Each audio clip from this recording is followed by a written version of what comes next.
काश गरीब की भाई की तरह मेरा भाई होता। आओ आओ आओ, बिल्कुल महंगी नहीं है। 30 रुपए, 40 रुपए, 50 रुपए में अपने भाई की कलाइयों को सजाओ। सुंदर सुंदर राखी ले जाओ। आओ आओ, मोर वाली, कृष्ण वाली, लड्डू वाली, लाइट वाली। आओ आओ बहन, ले जाओ राखी, ले जाओ। माँ वो देखो ना, राखी वाला आया है, कब से आवाज दिए जा रहा है। चलो ना राखी लेते हैं। चलो चलो शांति, पूर्णिमा, शिखा, बिना राखी के काम कैसे चलेगा। मुझे तो अपने भाई को राखी भेजनी है, अभी ले लेती हूँ, समय पर भेज पाऊंगी। हाँ कांति, बिल्कुल सही बात है। राखी में अब दिन ही कितने बचे हैं? अरे सिर्फ 20 दिन बचे हैं। ये दिन तो देखते देखते निकल जाएंगे। माँ मुझे पैसे दो ना, मैं भी भैया के लिए एक अच्छी सुंदर सी राखी खरीदूंगी।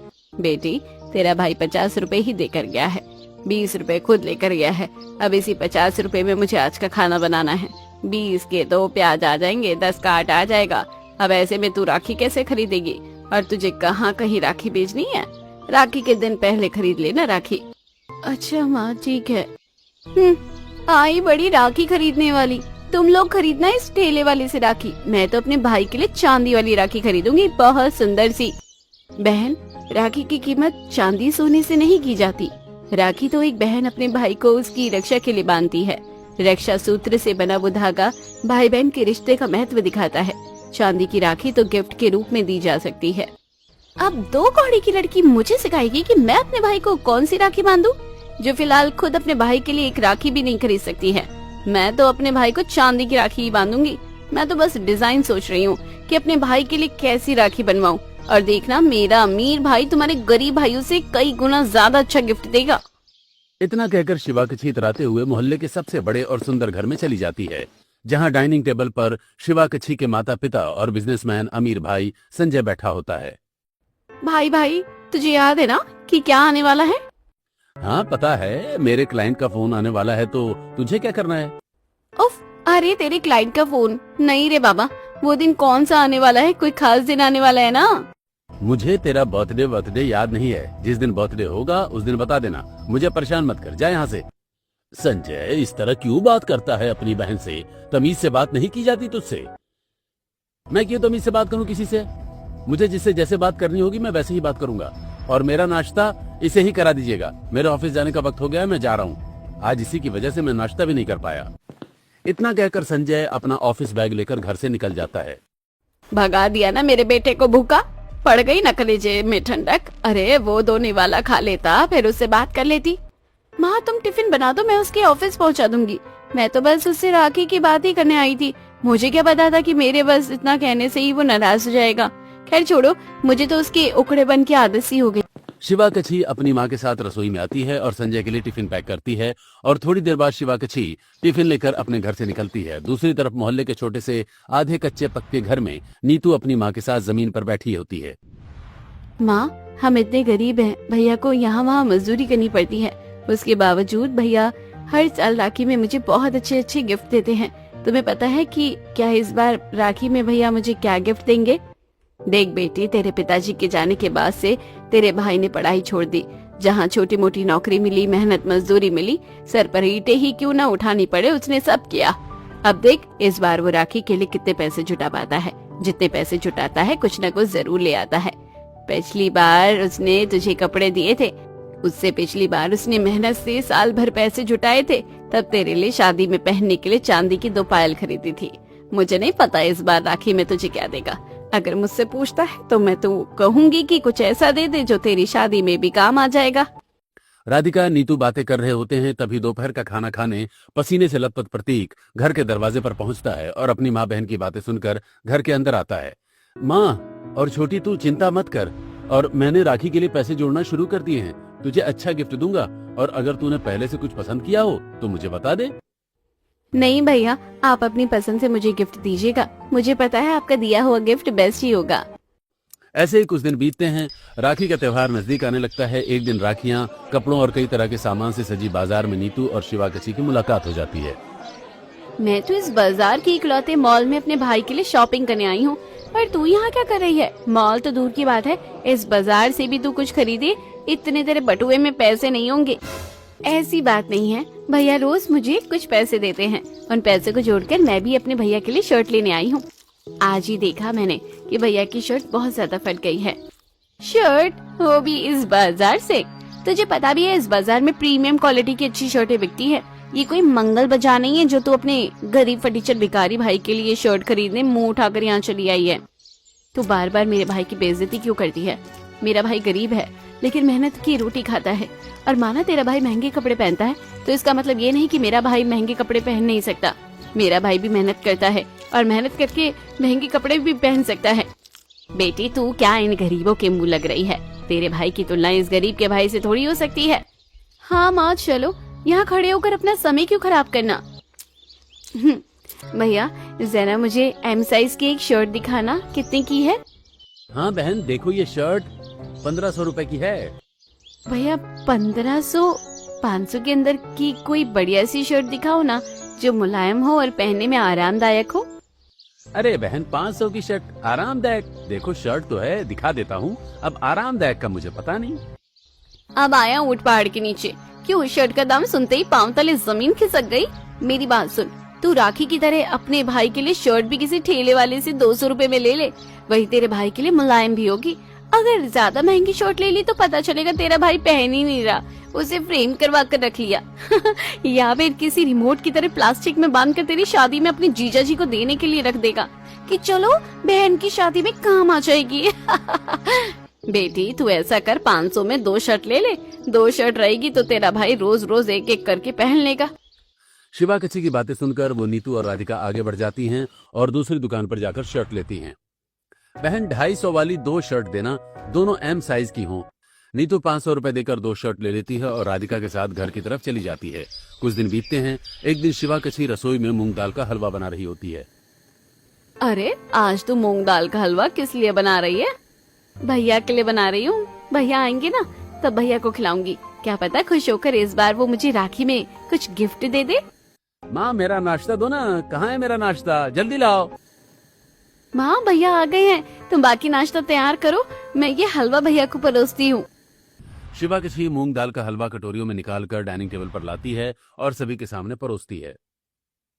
अरे वाह, हलवा तो बहुत टेस्टी है। क्या खास टेस्टी है, ऐसा लग रहा है जैसे रबर है। मुझे नहीं खाना इसके हाथ का हलवा।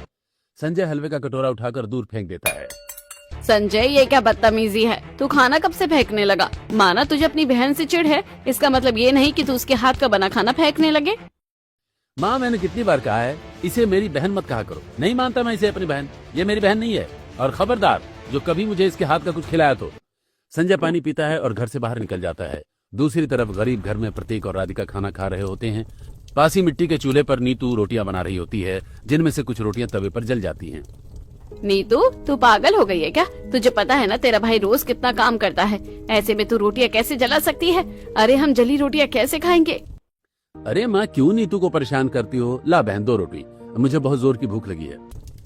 भैया रोटी जल गई, तुम कैसे खाओगे? अरे ये जली नहीं है, ये तो कुरकुरी हो गई है, क्रंची क्रंची, खाने में मजा आ रहा है। माँ ये रोटी मैं किसी को नहीं दूंगा, तुम लोग अपनी रोज वाली पकी हुई रोटी खाओ, मैं तो क्रंची क्रंची रोटी खाऊंगा। भैया तुम मुझसे कितना प्यार करते हो, मुझे अच्छे से पता है। ये रोटी जल गई है, रोटी की पूरी मिठास खत्म हो गई होगी, मुंह में जाते ही कड़वापन लगता होगा, और उसके बाद भी तुम मुस्कुराते हुए जली हुई रोटी खाए जा रहे हो। बहन तेरे हाथ से बनी रोटी की मिठास कभी खत्म नहीं हो सकती। तेरे हाथ की बनी ये रोटियां इतनी कुरकुरी और मीठी हैं कि मैं सुख से भी खा सकता हूँ। अब तू उठ, माँ को तेरे लिए 2 रोटी बनाने दे। ऐसे ही कुछ दिन बीतते हैं। एक दोपहर नीतू मोहल्ले की कुछ लड़कियों के साथ बातचीत कर रही होती है। किसी बीच शिवा कच्छी भी आ जाती है। अरे नीतू, तेरे भाई ने तो हर साल की तरह तेरे लिए कुछ अच्छा ही सोचा होगा ना? मोहल्ले में सबको बताया कि तेरे भैया राखी में तेरे लिए कुछ न कुछ अच्छा गिफ्ट लाते हैं। उन्होंने बताया है कि इस बार उन्होंने राखी में तुझे क्या देने का सोचा है। नहीं भैया ने क्या सोचा है क्या नहीं मुझे नहीं पता। भैया तो बस अंदर ही अंदर काम करते रहते हैं और राखी वाले दिन अचानक मुझे सरप्राइज देते हैं। और शिवा कच्छी, तुम तो इस मोहल्ले में नहीं हो, हमें तो पता ही नहीं कि तुम्हारा अमीर भाई तुम्हें क्या गिफ्ट देता है। जरा बताना कैसे गिफ्ट देता है तुम्हारा भाई तुम्हें? मेरा भाई तो मुझे कोई गिफ्ट ही नहीं देता है। हर साल पापा ही भाई के बदले पैसे मेरे अकाउंट में दे देते हैं और कुछ पैसे हाथ में रख देते हैं, पर इन्हें बता दिया तो मेरा मजाक उड़ाएंगी। मेरा भाई मुझे क्या क्या गिफ्ट देता है तुम सोच भी नहीं सकती। एक से एक महंगी चीजें देता है। ये मेरे हाथ की घड़ी देख रही हो, ये कपड़े देख रही हो और ये ब्रेसलेट देख रही हो, ये सब मेरे भाई ने मुझे गिफ्ट में दिया था। अरे वाह, तेरे भैया ने तो तुझे बहुत अच्छी चीजें गिफ्ट करी है। ये सब तो काफी महंगी लग रही है। ऐसा लग रहा है कि तेरे भैया सिर्फ तेरे लिए ही कमाते हैं, और नहीं तो क्या। तुम लोगों की तरह गरीब भाई थोड़ी ना है मेरा। मेरा भाई मुझे बहुत प्यार करता है। मेरा भाई गरीब नहीं है, और मेरा भाई मुझे बहुत प्यार करता है। वो मेरी आंखों से जरा सी भी आंसू नहीं देख सकता। हाँ, मेरे भैया भी कुछ कम नहीं है। मुझे अपनी पलकों पर बैठाते हैं मेरे भैया। अच्छा, फिर तो इस बार राखी पर पता चल जाएगा कि किसका भाई अपनी बहन के लिए क्या क्या लाता है। ऐसे ही कुछ दिन बीतते हैं। एक रात अचानक पूरे मोहल्ले में शॉर्ट सर्किट से तेज धमाका होता है। पूरा मोहल्ला बाहर निकल जाता है। साथ ही प्रतीक घबराहट में अपनी बहन नीतू को एक शॉल उड़ाकर उसका हाथ पकड़े होता है। वहीं दूसरी तरफ शिवाकशी अपने कमरे में सो रही होती है। तभी कमरे के अंदर आग लग जाती है। शिवाकशी दौड़कर अपने कमरे के दरवाजे के पास आती है, पर घबराहट में दरवाजा खोल नहीं पा रही होती है। माँ, दरवाजा नहीं खुल रहा, मुझे बाहर निकालो, कमरे में आग लग गई है। संजय, जल्दी जा, अपनी बहन को बचा। संजय, खड़ा खड़ा क्या है? हाँ, जा रहा हूँ। संजय घर में घुसता है और शिवाकशी के कमरे के दरवाजे के पास आकर दरवाजे पर जोरदार लात मारता है, जिससे दरवाजा टूट जाता है। भैया, भैया आ गए तुम। मुझे पता था कि तुम मुझे बचाने जरूर आओगे। चुप, निकल बाहर। भाई, मेरा हाथ तो पकड़ो। तू छोटी बच्ची नहीं है कि मैं तेरा हाथ पकड़कर तुझे बाहर लेकर चलूं। दरवाजा खुल गया है, खुद बाहर चली जा।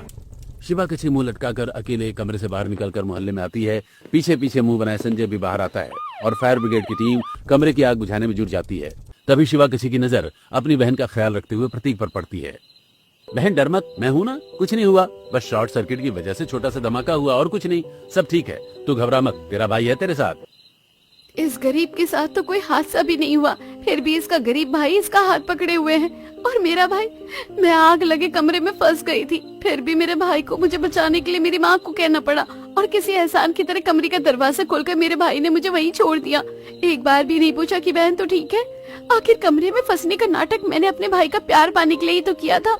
शॉर्ट सर्किट से शिवाकशी के कमरे के स्विच बोर्ड से कमरे में छोटी सी आग लग जाती है। ये देख शिवाकशी तुरंत दरवाजे की तरफ बढ़ती है, लेकिन अचानक रुक जाती है। एक मिनट, मैं खुद क्यों बाहर निकलूं? मेरा भाई है ना, मैं कमरे में फंसने की एक्टिंग करती हूँ, तब भैया आएंगे और मुझे बचाएंगे। मैंने फिल्मों में देखा है, जब बहन मुसीबत में होती है तो बहन के लिए भाई का सोया हुआ प्यार जाग जाता है, और भाई अपनी जान पर खेलकर बहन को बचा लेता है। शिवाकशी कमरे का दरवाजा अंदर से बंद कर लेती है। वहीं पूरा परिवार और पूरा मोहल्ला शॉर्ट सर्किट के धमाके से मोहल्ले में इकट्ठा हो जाता है। तभी शिवाकशी की चीखें सुनाई देती हैं। भैया, भैया मुझे बचाओ, कमरे में आग लग गई है, भैया जल्दी आओ। अगर इसी तरह चलता रहा तब तो इस साल भी राखी में मुझे कोई गिफ्ट नहीं मिलेगा, और इस मोहल्ले में इन गरीबों के सामने मेरी बेइज्जती भी हो जाएगी। ऐसे ही कुछ दिन बीतते हैं। एक दिन शहर में सावन का मेला लगता है। मेला रंग बिरंगी राखियां, झूलों और खाने पीने की दुकानों से सजा होता है। वहीं गरीब घर में प्रतीक और नीलू मेले में जाने के लिए तैयार हो रहे होते हैं। माँ, तुम भी चलो ना हमारे साथ मेला घूमने, बहुत मजा आएगा। नहीं, तुम दोनों घूम आओ बेटा, मैं नहीं जाऊंगी। तुम्हारे पिताजी के बाद मुझे मेले वगैरह में जाना अच्छा नहीं लगता। तुम दोनों भाई बहन घूम आओ। चल बहन, हम ही चलते हैं, और आते वक्त माँ के लिए जलेबियां लेते आएंगे। हाँ भैया चलो, नहीं तो देर हो जाएगी। प्रतीक और नीतू घर से निकलकर मेले की तरफ चले जाते हैं। वहीं शिवाकशी बालकनी से दोनों को मेले की तरफ जाते हुए देखती है। अच्छा, ये गरीब भाई अपनी बहन को लेकर मेले में जा रहा है। मैं भी अपने भैया के साथ मेले में घूमने जाऊंगी। अभी जाकर उन्हें मेले में घूमने चलने के लिए कहती हूँ। शिवाकशी तुरंत हॉल में बैठे संजय के पास पहुँचती है। भैया, भैया पता है बगल में मेला लगा है, मुझे लेकर चलो ना घूमने। अपनी सहेलियों के साथ जा, मैं तेरे जैसी छिपकली की शक्ल वाली को लेकर मेला घूमने नहीं जाऊंगा। नहीं भैया, प्लीज लेकर चलो ना, मुझे आपके साथ ही जाना है। मेरी सहेलियां तो घूम आई हैं, मुझे उनके साथ नहीं जाना है। नहीं, मुझे जरूरी काम है, मैं जा रहा हूँ, मैं नहीं लेकर जा रहा तुझे कहीं। संजय इतना कहकर घर से बाहर निकल जाता है। संजय घर से निकल जाता है। थोड़ी देर बाद शिवाकशी के फोन पर सहेली का फोन आता है। हेमा शिवाकशी की तरफ देखती है। देख, तुझे पता है तेरी सहेलियां आज ही मेले में जाने वाली है। तो अपनी सहेली और मोहल्ले की गरीब लड़की को दिखाना चाहती थी कि तू भी अपने भाई के साथ एंजॉय कर रही है, लेकिन तेरा भाई तो निकल गया। अब ऐसा कर, तू अपनी सहेलियों के साथ ही मेला घूमने चली जा। घर बैठे बैठे क्या करेगी? ठीक है माँ, मैं अपने दोस्तों के साथ ही चली जाती हूँ। शिवाकशी अपनी सहेलियों के साथ मेले के लिए निकल जाती है। मेले में पहुंचने के बाद शिवाकशी की नजर संजय पर पड़ती है। संजय अपनी गर्लफ्रेंड रिया के साथ मेले में घूम रहा होता है। भैया, भैया आप इस लड़की के साथ घूम रहे हो? आप तो कह रहे थे कि आपको जरूरी काम है और आप मुझे मेले लेकर भी नहीं जा सकते। ये कौन है? ये तुम्हारी बहन है क्या? हाँ, ये मेरी बहन है। अरे भाभी, आप भैया के साथ हो? आप मुझे अपना नंबर दे दो। चलो चलो घर चलते हैं, आपको मम्मी पापा से मिलवाती हूँ। हाँ हाँ बिल्कुल। नहीं, कोई जरूरत नहीं है इस छिपकली की शक्ल वाली से बात करने की। बस नाम की मेरी बहन है। मैं इस चुड़ैल को अपनी बहन नहीं मानता। तुम्हें भी इसे अपना नंबर या इंस्टाग्राम आईडी देने की जरूरत नहीं है। मुझे जब मन करेगा मैं तुम्हें अपने घर वालों से मिलवाऊंगा, अभी नहीं। और तू लोमड़ी, मेला घूमने आई है ना, चुपचाप मेला घूम। और तुम चलो यहाँ से। लेकिन चलो, जहाँ ये रहेगी वहाँ मैं नहीं रहूंगा। नहीं घूमना, किसी और दिन घूमेंगे। आखिर ये अपनी बहन के साथ ऐसा क्यों कर रहा है? संजय रिया को लेकर वहां से चला जाता है। रिया संजय के व्यवहार से हैरान रहती है और पीछे मुड़कर शिवा कची को देख रही होती है। तभी पीछे खड़े प्रतीक और नीतू शिवा कची के पास आते हैं। क्या हुआ बहन, तेरा भाई तुझसे इतनी नफरत क्यों करता है? कोई गलतफहमी है क्या? कोई दिक्कत है? बात क्या है? तुम दोनों गरीब भाई बहन फिर से आ गए मेरी लाइफ में इंटरफेयर करने। भैया नहीं चाहते कि उनकी गर्लफ्रेंड के बारे में किसी को पता चले, शायद इसलिए थोड़ा नाराज हो गए होंगे। वरना मेरा भाई मुझसे बहुत प्यार करता है। अब उन्होंने मुझे डांटा है ना, देखना मुझे सॉरी बोलने के लिए मेरे लिए गिफ्ट भी लेकर आएंगे। जाओ यहाँ से। शिवा कशी छिड़कर वहां से चली जाती है। कुछ समय बाद शिवा कशी घर पहुंचती है। संजय सभी के साथ डाइनिंग टेबल पर बैठा खाना खा रहा होता है। मम्मी मम्मी, पता है भैया की गर्लफ्रेंड है। क्या संजय की गर्लफ्रेंड है? कौन है? क्या नाम है? रिया नाम है। रिया? सरनेम क्या है? हमारी जात बिरादरी की है कि नहीं? नहीं, हमारे कास्ट की नहीं है। तो फिर ये रिश्ता नहीं हो सकता। शादी ब्याह कोई बच्चों का खेल नहीं है। परिवार और समाज के बारे में भी सोचना पड़ता है। हेमा ठीक कह रही है। अगर जाति अलग है तो ये रिश्ता मुमकिन नहीं है। ये सब क्या कर दिया तूने? तूने मेरा रिलेशनशिप बिगाड़ दिया। तुझे पता भी है मैंने कितनी मुश्किल से सब संभाला था। तू बहन नहीं है मेरी, तू तो राक्षसी है। जहाँ देखो मेरा बना बनाया काम बिगाड़ने पहुंच जाती है। भैया मैंने क्या बिगाड़ा? मैंने तो बस मम्मी को बताया कि आपकी गर्लफ्रेंड है। चुप कर। तेरी वजह से मम्मी पापा अब इस रिश्ते के लिए मना कर रहे हैं। मेरे रास्ते से दूर रह। आज के बाद मेरी जिंदगी के किसी मामले में दखल मत देना। संजय डाइनिंग टेबल से उठता है और अपने कमरे की तरफ चला जाता है। शिवा कची मुंह लटकाए खड़ी रह जाती है। क्या लगता है आपको, भाई बहन की नोक झोंक भरे रिश्ते में इस खटास की क्या वजह होगी? और क्या इस साल की राखी में शिवा कची को उसका भाई मिलेगा? आइए देखते हैं क्या होता है। ऐसे ही कुछ दिन बीतते हैं। एक सुबह प्रतीक अलमारी से कुछ कागजात निकाल रहा होता है। अब तो राखी में सिर्फ 10 दिन ही बचे हैं बेटा। अपनी बहन के लिए क्या सोचा है? कुछ सोचा है या नहीं? सोचा है माँ, उसी की तैयारी कर रहा हूँ और आज उसी के लिए जा भी रहा हूँ। प्रतीक एक पन्नी में कुछ सामान और जरूरी डॉक्यूमेंट रखता है और घर से निकल जाता है। प्रतीक जिलाधिकारी अरविंद के कार्यालय पहुंचता है और बाहर बैठकर इंतजार करता है। साहब की अपॉइंटमेंट खत्म होगी तब ना तुमसे मिलेंगे। एक हफ्ते से तुम्हारा चेहरा देख देख कर परेशान हो गया हूँ। पैसे दोगे तभी तो साहब से मिलवा पाऊंगा। साहब मैं एक हफ्ते से लगातार आ रहा हूँ, भूखा प्यासा बैठा रहता हूँ। आप बस एक बार साहब से मिलने तो दीजिए। मेरे पास देने के लिए पैसे नहीं है। जब पैसे नहीं है तो रोज यहाँ बैठकर मेरा समय क्यों खराब करते हो? साहब से मिलना है तो इंतजाम करो, वरना अपना रास्ता देखो।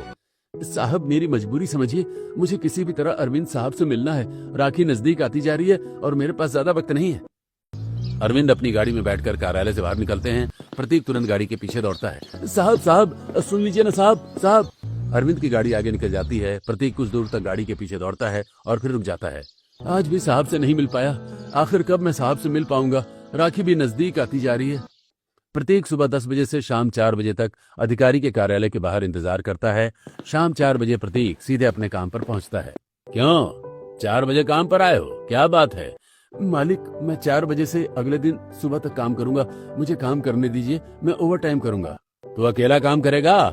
हाँ मालिक, मैं अकेला कर लूंगा। जो भी काम होगा, बाल्टी बनाना हो, पीवीसी मशीन में डालना हो, लोड अनलोड करना हो, पीवीसी निकाल कर प्लास्टिक बनाना हो, जितना काम मैं कर पाऊंगा उतनी तनख्वाह दे दीजिएगा। अरे भगवान, ठीक है जा काम कर, लेकिन खुद को ज्यादा परेशान मत करना। ऐसा मत करना कि मेरे लेने के देने पड़ जाएं। गर्मी में बेहोश होश होकर गिर मत जाना। नहीं नहीं मालिक, कुछ नहीं होगा, मैं संभाल लूंगा। प्रतीक रोज रात दिन अकेले मेहनत करता है। प्रतीक पीवीसी के बोरों को कंधे पर लादकर मशीन तक लाता है। मशीन में पीवीसी डालता है, तैयार बाल्टियां निकालता है, उनकी फिनिशिंग करता है और भारी बाल्टियों को इकट्ठा करके गोदाम तक पहुंचाता है। इसी तरह प्रतीक लगातार मेहनत करता रहता है और ओवर टाइम करके राखी के लिए पैसे जोड़ता रहता है। कुछ दिन बीतने के बाद एक दिन सुबह तेज बारिश होती है। घर में रखा राशन बारिश के पानी में भीग जाता है। बाबू देखना बेटा, राशन पूरा भीग गया है, सारा सामान खराब हो गया है। मुझे माफ करना बेटा, तेरे पैसे बर्बाद हो गए। कोई बात नहीं माँ, मैंने तेरे लिए पैसे जुटाए हैं, ओवर टाइम करके दोबारा जुटा लूंगा। पर बेटा तूने ये पैसे तो राखी के लिए जुटाए थे ना? कोई बात नहीं माँ, मैं दोबारा जुटा लूंगा। अभी तक हफ्ते का समय बचा हुआ है ना, मैं कुछ न कुछ कर लूंगा। तुम ये पैसे पकड़ो और राशन लेकर आ जाना। प्रतीक राधिका को पैसे देता है और काम पर चला जाता है। सुबह से शाम तक काम करने के बाद जब बाकी मजदूरों को दिन की दिहाड़ी मिल जाती है और सभी घर वाले लगते हैं, तब भी प्रतीक काम पर रुका रहता है। प्रतीक, आज का काम हो गया, अब घर जा। नहीं मालिक, मैं आज ओवर टाइम करूंगा। तेरी वजह से मुझे भी चिंता होती है। राखी आ रही है ना, इसीलिए ओवर टाइम कर रहा है। तुम उससे उधार पैसे ले ले। नहीं मालिक, उधार के पैसे से अपनी बहन को गिफ्ट नहीं देना चाहता। मैं मेहनत करके अपनी मेहनत के पैसे से अपनी बहन को गिफ्ट दूंगा। मुझे काम करने दीजिए मालिक। अच्छा ठीक है, कर काम, लेकिन सारी मशीनें बंद करके ही जाना और सुबह समय पर आ जाना। जी मालिक। प्रतीक देर रात तक अकेले काम करता रहता है। काम खत्म होने के बाद मशीनें बंद करता है और घर लौटते समय नीतू के लिए मिठाई लेकर घर आता है। ऐसे ही राखी का दिन आ जाता है। गरीब घर में सुबह 6 बजे प्रतीक और नीतू उठकर नहाते हैं और राखी के लिए तैयार होते हैं। भैया, मैं ये पुराना सलवार सूट पहन रही हूँ। आप तो हमेशा कहते हो ना कि राखी पर अच्छे कपड़े पहनना। अरे पगली, तू ये पुराना सलवार सूट क्यों पहन रही है? देख, तेरे लिए नया सलवार सूट लाया हूँ। अच्छा भैया, इस बार राखी में आप मुझे सूट सलवार देने वाले हैं? अरे नहीं पगली, ये तो तू पहनकर मुझे राखी बांधना ताकि हम दोनों 2-4 अच्छी फोटो ले सकें। और तेरा गिफ्ट तो मैंने छुपा कर रखा है, तुझे बाद में दूंगा, अभी थोड़ी दूंगा। अच्छा अच्छा ठीक है भैया। नीतू नई सलवार सूट पहनकर तैयार होती है। प्रतीक भी तैयार होता है। नीतू रसोई में जाकर अपने हाथों से रसगुल्ले बनाती है और राखी की थाली तैयार करती है। इसके बाद दोनों भगवान के सामने हाथ जोड़कर प्रार्थना करते हैं। भगवान, मेरे भैया हमेशा खुश रहे। भैया ने मेरे लिए जितना किया है उसका 100 गुना प्यार भैया को मिले। पूजा के बाद नीतू प्रतीक को सामने बैठाती है। नीतू प्रतीक के माथे पर तिलक लगाती है, राखी बांधती है और आरती उतारती है। उसके बाद नीतू अपने हाथों से बनाए रसगुल्ले प्रतीक को खिलाती है। भैया, भगवान आपको हमेशा खुश रखे। आपने मेरे लिए जितना किया है मैं कभी नहीं भूल सकती। और तू हमेशा ऐसे ही खुश रहना, तेरी खुशी से बढ़कर मेरे लिए कुछ नहीं है। सुबह के समय से पूजा और राखी की तैयारी करते करते 10 बज जाते हैं। शिवा कच्छी अपने माता पिता के साथ आरती की थाली लेकर बैठी रहती है। थाली में चांदी की राखी सजी होती है। मम्मी, 10 बज गए हैं, अब भैया कब आएंगे? अभी तक नहीं आए। रुक जा बेटी, मैं संजय को फोन करता हूँ। कैलाश संजय को फोन करता है। कुछ देर बाद संजय घर पहुँचता है। हाँ पापा, आ गया। भैया जल्दी नहा कर आ जाओ ना, 10 बज गए हैं, आधे घंटे में मुहूर्त खत्म हो जाएगा। अच्छा ठीक है, आ रहा हूँ। तेरे कहने पर नहीं जा रहा नहाने, मेरा मन कर रहा है इसलिए जा रहा हूँ नहाने। संजय, आज राखी का दिन है, बहन सुबह से बैठी है, कम से कम आज तो प्यार से बात कर ले। माँ ज्यादा भाषण मत दो, नहा कर आ रहा हूँ। संजय नहाने चला जाता है। कुछ देर बाद संजय सूट बूट पहनकर तैयार होकर आता है और राखी की थाली के सामने बैठ जाता है। ला जल्दी राखी बांध, मुझे लेट हो रहा है। भाई, मैंने पहले ही कहा था कि मुहूर्त निकल जाएगा। तुमने नहाने में इतनी देरी कर दी और तैयार होने में भी इतना समय लगा दिया। अब तो मुहूर्त निकल गया है, तुझे 45 मिनट इंतजार करना पड़ेगा।